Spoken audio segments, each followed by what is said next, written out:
Hello my dear students, welcome back to channel with my new video. My name is Amir from A1 Coaching। तो बेटा आज start करेंगे अपना new chapter जिसका नाम है गवर्नमेंट बजट। चैप्टर नंबर 16 भी आपका है फिस्कल पॉलिसी, वो भी आपका 1 घंटे के अंदर वीडियो आ जाएगा। ठीक है, तो पहले ये बन गया तो पहले इसको अपलोड कर दे रहा हूँ। देखो गवर्नमेंट बजट क्या होता है। तो गवर्नमेंट बजट के लिए सोचते हो कि बजट का मतलब समझते हो ना, पहले से किसी चीज़ का क्या करना, प्लान करना। ठीक है, प्री प्लान करना कि हमें कितना खर्चा करना है और हम कितना पैसा कमा सकते हैं। ठीक है, तो उसको हम लोग क्या बोलते हैं, बजट। तो मतलब देखो स्क्रीन पे एक छोटी डेफिनेशन आ रही होगी, समझो बात को। लिखा है the budget of the government is an annual financial statement. ये क्या होता है, एक एनुअल फाइनेंशियल स्टेटमेंट होता है जो कि गवर्नमेंट हर साल बनाती है। क्या करती है, हर साल बनाती है। Describing in detail the estimated receipt. Estimated receipt मतलब कितना पैसा आ सकता है, रिसिप्ट कितनी आ सकती है, एंड प्रपोज्ड एक्सपेंडिचर कितना पैसा खर्चा होगा, and disbursement of the government under various heads for the financial, या फिर उसको हम लोग फिस्कल ईयर भी बोलते हैं। पूरे फाइनेंशियल ईयर कितना होता है, 1 अप्रैल से लेके 31 मार्च का। तो इस पूरे एक फाइनेंशियल ईयर में कितना हमारा खर्चा होगा और कितनी इनकम हो सकती है। तो जरूरी नहीं एकदम एग्जैक्ट होता है, बट आपको एक आइडिया रहता है। कभी भी ज़्यादा हो जाता है तो वहाँ पर डेफिसिट बजट वगैरह हो जाता है, तो वो अभी हम लोग पढ़ेंगे। ठीक है, तो पूरा एक एस्टिमेट लगाना कितना खर्चा होगा, कितनी इनकम होगी, उसको हम लोग क्या बोलते हैं भाई साहब, गवर्नमेंट बजट बोलते हैं। क्या बोलते हैं बेटा, गवर्नमेंट बजट बोलते हैं। आसान है, कोई दिक्कत तो है नहीं। तो एकदम छोटा सा चैप्टर है, आपकी बुक बहुत लंबा है बट बहुत ज़्यादा रिड्यूस हो चुका है, तो इसमें इतनी कोई टेंशन वाली बात नहीं है। बहुत इजीली 10 मिनट के अंदर चैप्टर आपका हो जाएगा। ठीक है, अब गवर्नमेंट बजट के बाद आपका टाइप्स ऑफ गवर्नमेंट बजट है। अब टाइप्स ऑफ गवर्नमेंट बजट में आपके सिलेबस से बस 2 ही बजट बोलेगा, एक है यूनियन बजट और एक है स्टेट बजट। बाकी बजट आपके सिलेबस का पार्ट नहीं है, आप लोग एक बार चेक भी कर लेना, कोई दिक्कत की बात नहीं है। ठीक है, तो टाइप्स ऑफ बजट में सबसे पहले आता है यूनियन बजट। यूनियन का मतलब होता है जो बजट जो बजट आपकी सेंट्रल गवर्नमेंट बनाती है। कौन सी गवर्नमेंट बेटा, सेंट्रल गवर्नमेंट बनाती है, उसको हम लोग क्या बोलते हैं, यूनियन बजट। सेंट्रल बजट कौन सी है भाई, मोदी जी वाली है ना, बीजेपी, भारतीय जनता पार्टी। तो बीजेपी इस टाइम हमारी पूरे इंडिया की है, तो प्रधानमंत्री जो है, तो जो वो बजट बनता है पूरे इंडिया का, वो कौन बनाता है भैया, यूनियन बजट। और स्टेट बजट का मतलब सिंपल सी बात है भाई, जो स्टेट बनाती है। ऐसे यूपी गवर्नमेंट होगी, योगी जो बनाते होंगे, एमपी में जो बनेगी वो बनाते होंगे। मतलब कहने का जो स्टेट बजट होता है वो कौन बनाता है, स्टेट गवर्नमेंट बनाती है। यूनियन बजट कौन बनाता है, सेंट्रल गवर्नमेंट बनाती है। ठीक है, इजी है, कोई दिक्कत की तो है नहीं। डिस्क्रिप्शन में नोट्स दे दूंगा, उसको एक बार पढ़ लेना और काम आपका हो जाएगा। ठीक है, इसके बाद क्या है भाई, जल्दी से बताओ। इसके बाद आपका components of government budget. Components इसके क्या क्या होते हैं। ठीक है, सबसे पहला है 2 कंपोनेंट्स, एक है रेवेन्यू बजट और एक है कैपिटल बजट। ठीक है, तो रेवेन्यू बजट क्या होता है, ध्यान से देखो। Revenue budget shows revenue receipt. Revenue क्या शो करता है, रेवेन्यू रिसिप्ट। अब रेवेन्यू के नीचे समझते हो क्या होता है, जो रोजमर्रे के पैसे आते हैं, जो डेली बेसिस पैसा आ रहा हो जा रहा हो। आपने पढ़ा होगा ना, revenue expenditure, revenue receipt, class 10 में ही पढ़ के आओ। ठीक है, तो रेवेन्यू का मतलब ये होता है कि जो डेली बेसिस पे एक तरह से पैसा आ रहा हो या डेली बेसिस पे खर्चा हो रहा हो, उसको हम लोग बोलते हैं रेवेन्यू एक्सपेंडिचर। मतलब जो रोजमर्रे का खर्चा है उसको हम क्या बोलेंगे, रेवेन्यू एक्सपेंडिचर। और रेवेन्यू रिसिप्ट क्या होती है, जो मेरे पास रेगुलर बेसिस पे पैसा आ रहा होता है उसको हम लोग बोलते हैं रेवेन्यू रिसिप्ट। और जो कभी कभी पैसा आता है वो क्या होता है, कैपिटल रिसिप्ट। जो कभी कभी खर्चा होता है वो क्या होता है, कैपिटल एक्सपेंडिचर। ठीक है, तो रेवेन्यू बजट क्या शो करता है, रेवेन्यू रिसिप्ट मतलब जो हमारे डेली बेसिस पे बार बार इनकम आती रहती है वो ऑफ द गवर्नमेंट। यहाँ पर गवर्नमेंट की बात हो रही है, हमारी नहीं। And the expenditure made from this revenue receipt. ठीक है, तो इस रेवेन्यू रिसिप्ट से जो खर्चा होता है और जो इस रिसिप्ट आती है उसको हम लोग क्या बोलते हैं, रेवेन्यू बजट। क्या बोलते हैं, रेवेन्यू बजट। अब इसमें 2 चीज कंसिस्ट होती है, अंदर आती है, एक है रेवेन्यू रिसिप्ट, एक है रेवेन्यू एक्सपेंडिचर। तो यहाँ लिखा था ना, तो अब देख लो, revenue receipt of the government are all those receipt which are non redeemable. मतलब रेवेन्यू रिसिप्ट वो रिसिप्ट है जो कि गवर्नमेंट को वापस नहीं करनी है, नॉन रिडीमेबल है। रिडीम मतलब वापस करना होता है, नॉन रिडीमेबल का मतलब क्या होता है, जो गवर्नमेंट को पैसा वापस नहीं करना है उसको हम लोग क्या बोलते हैं, रेवेन्यू रिसिप्ट। और रेवेन्यू एक्सपेंडिचर क्या होता है, revenue expenditure relate to expenditure incurred by the government, जो खर्चा गवर्नमेंट करती है on day to day normal functioning of the government. मतलब डे टू डे जो खर्चे हैं गवर्नमेंट के, उसमें जो पैसा खर्चा करती है उसको हम लोग बोलते हैं revenue expenditure. And interest payment on government डेब्ट, और इसके अलावा जो गवर्नमेंट में डेब्ट लिया हुआ है उसको देने के लिए खर्चा करती है। मतलब जो बार बार वाले खर्चे हैं ना वो रेवेन्यू एक्सपेंडिचर है। और रेवेन्यू रिसिप्ट क्या है, जो आपके पास आती है पैसा और आपको वापस नहीं करना है, नॉन रिडेबल है, वो क्या है, रेवेन्यू रिसिप्ट। ठीक है, बार बार ऐसी पेमेंट आती है। ठीक, क्लियर है। चलो अब देखते हैं कैपिटल बजट क्या होता है। अगर रेवेन्यू बजट का उल्टा होगा कैपिटल बजट, रेवेन्यू बजट में क्या आता है, रेवेन्यू रिसिप्ट और रेवेन्यू एक्सपेंडिचर। तो कैपिटल बजट में क्या आएगा आपका, कैपिटल एक्सपेंडिचर, और कैपिटल रिसिप्ट क्या आएगा, मतलब ऐसे खर्चे जो कभी कभी होते हैं, ऐसी इनकम जो कभी कभी होती है, वो कैपिटल बजट में आता है। क्या है भैया, capital budget comprises capital receipt. Capital budget किसके बारे में बात करता है, capital receipt and capital expenditure of the government. बस यहाँ पर गवर्नमेंट की बात हो रही, किसकी बात हो रही है, गवर्नमेंट की। ठीक है, तो गवर्नमेंट के जितने भी कैपिटल एक्सपेंडिचर है या गवर्नमेंट जितनी भी कैपिटल रिसिप्ट है वो किसके अंदर आता है, कैपिटल बजट के अंदर। ठीक है, तो कैपिटल रिसिप्ट क्या है, capital receipt are those receipt, इसमें लिख लो, are those receipts of the government which create liability और reduce assets of the government. मतलब जो लाइबिलिटी क्रिएट करती, क्या करती है, लाइबिलिटी क्रिएट करती है, या फिर reduce asset of the government, या एसेट को रिड्यूस करती है। मान लो जैसे गवर्नमेंट के पास कोई एसेट थी, गवर्नमेंट ने उसको बेच दिया, तो उससे क्या होगा, पैसा आएगा। रिसिप्ट का मतलब क्या होता है, पैसा आना।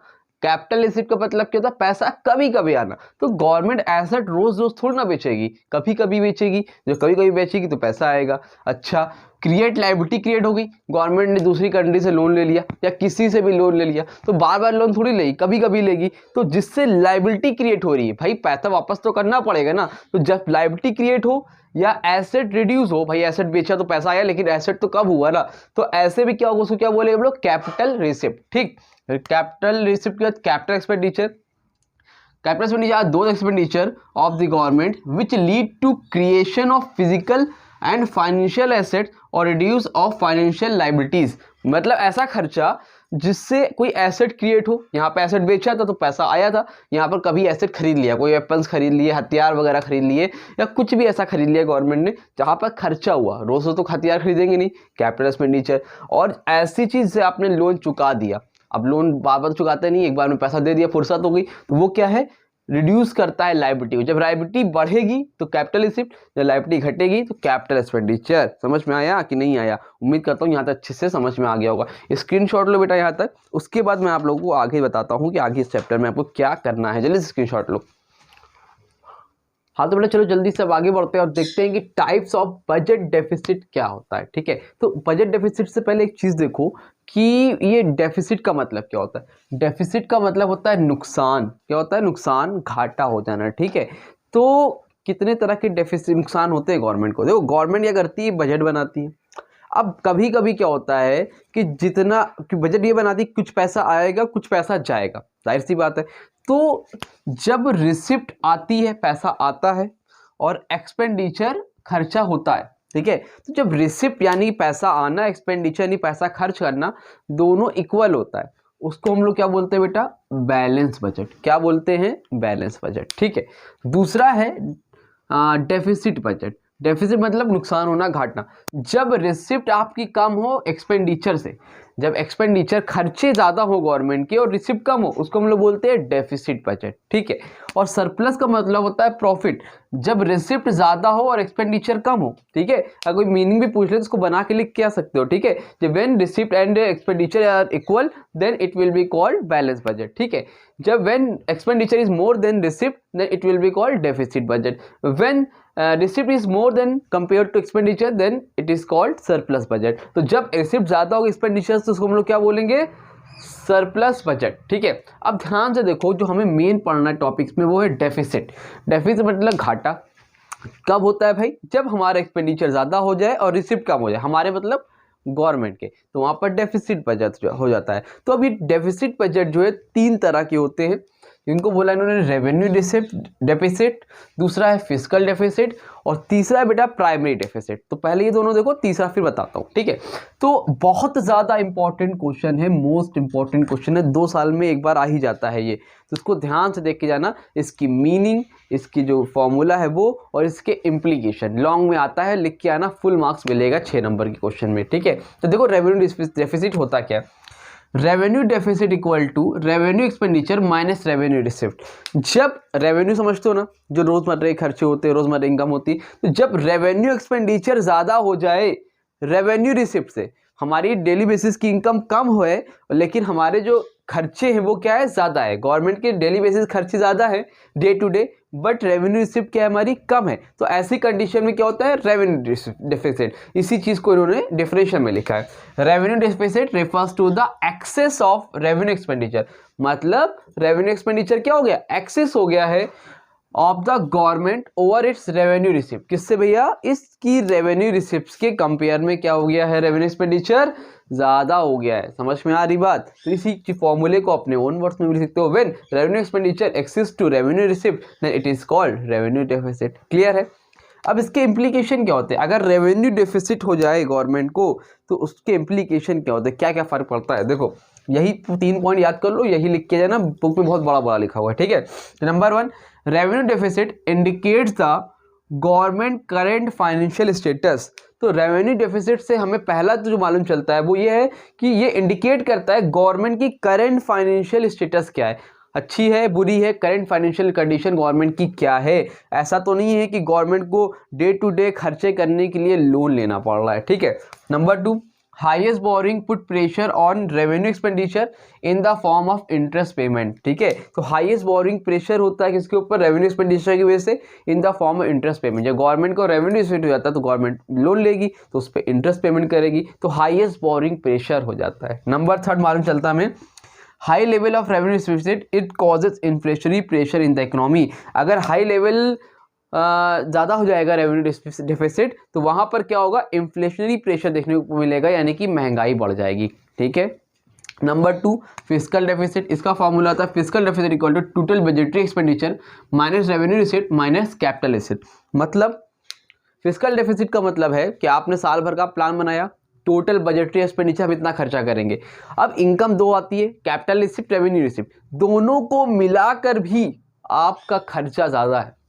मतलब मेरे साल भर के खर्चे हैं 1 लाख रुपए सपोज मान लो, और रिसिप्ट जो है कैपिटल और रेवेन्यू रिसिप्ट दोनों मिला के 50,000 रुपए, यानी कि 50,000 घाटा हो गया। समझ में आ रही बात। तो जब टोटल एक्सपेंडिचर ज़्यादा हो जाए, यहाँ पर खाली रेवेन्यू एक्सपेंडिचर की बात हो रही थी, यहाँ पर टोटल एक्सपेंडिचर की बात हो रही, कैपिटल एक्सपेंडिचर भी रेवेन्यू एक्सपेंडिचर भी, और जब दोनों रिसिप्ट हमारी कम है और टोटल एक्सपेंडिचर ज़्यादा है then it is called fiscal deficit. तो इसी को लिख दो, जब when total budget expenditure exceeds to revenue receipt and capital receipt then it is called fiscal deficit. तो fiscal deficit is excess of total expenditure of the government over its revenue and capital receipt excluding borrowing, ठीक है, boring को छोड़ के। Clear है। तो यही meaning लिख के आओगे। अब इम्प्लीकेशन क्या क्या है इसके। Number 1, it is the key indicator of budgetary deficit. ये क्या है, की इंडिकेटर है बजटरी डेफिसिट का, यहां से हमें मालूम चलता है कितना घाटा हुआ। Number 2, it measures the total resources of gap of the government. मतलब कितना गैप है टोटल बजट में, आपके खर्चे में और इनकम में, तो टोटल जो गैप उसके बीच का बताता है। Number 3, it increase the future liability of government. ये इंक्रीज करती है गवर्नमेंट की फ्यूचर लाइबिलिटी को, फ्यूचर में और पैसा देना पड़ेगा भैया, अब लोन लेना पड़ेगा, पैसा बजट तो ज़्यादा हो गया, तो उसके लिए क्या करोगे, लोन लेना पड़ेगा। तो ये सारी चीज़ें इसमें आती हैं फिस्कल डेफिसिट में। समझ में आया कि नहीं आया, क्लियर है। अब जल्दी से स्क्रीनशॉट लो, इसके बाद जो है नेक्स्ट टॉपिक देखते हैं और चैप्टर को कंप्लीट करते हैं। हाँ तो बेटा चलो जल्दी से लास्ट टॉपिक देखते हैं इस चैप्टर का, जिसका नाम है प्राइमरी डेफिसिट। तो देखो बहुत इंपॉर्टेंट, मैंने पहले ही बताया कि फिस्कल डेफिसिट, रेवेन्यू डेफिसिट और प्राइमरी डेफिसिट तीनों को देख के जाना और लिख के आना, इम्प्लीकेशन फ्यूचर सब कुछ शॉर्ट में आएगा, तो खाली मीनिंग लिख दो काम हो जाएगा, ठीक है। देखो जल्दी से, अब प्राइमरी डेफिसिट क्या होता है। Primary deficit equal to fiscal deficit minus interest payment.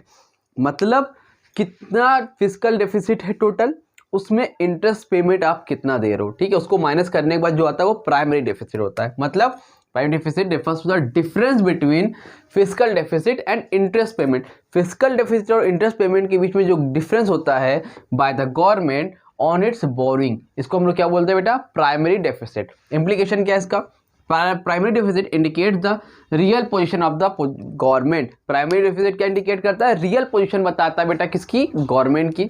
Number 2, it shows how much the government is borrowing to meet its expenses over then interest payment, मतलब गवर्नमेंट कितना पैसा बोरो कर रही है इंटरेस्ट पेमेंट को देने के लिए, मतलब जितना लोन लिया है उसको चुकाने के लिए गवर्नमेंट कितना पैसा ले रही है, ठीक है, उसको हम लोग उसमें भी आपको बताता है, ठीक है। ये इम्प्लीकेशन है इसके, ये प्राइमरी डेफिसिट हो गया, ये इसका फॉर्मूला हो गया, जितना कराया उतना लिख के आना, बुक में 10-10 लाइन का लिखा हुआ, बिना वजह परेशान हो जाओगे, ठीक है। ये चैप्टर ही कंप्लीट हो गया।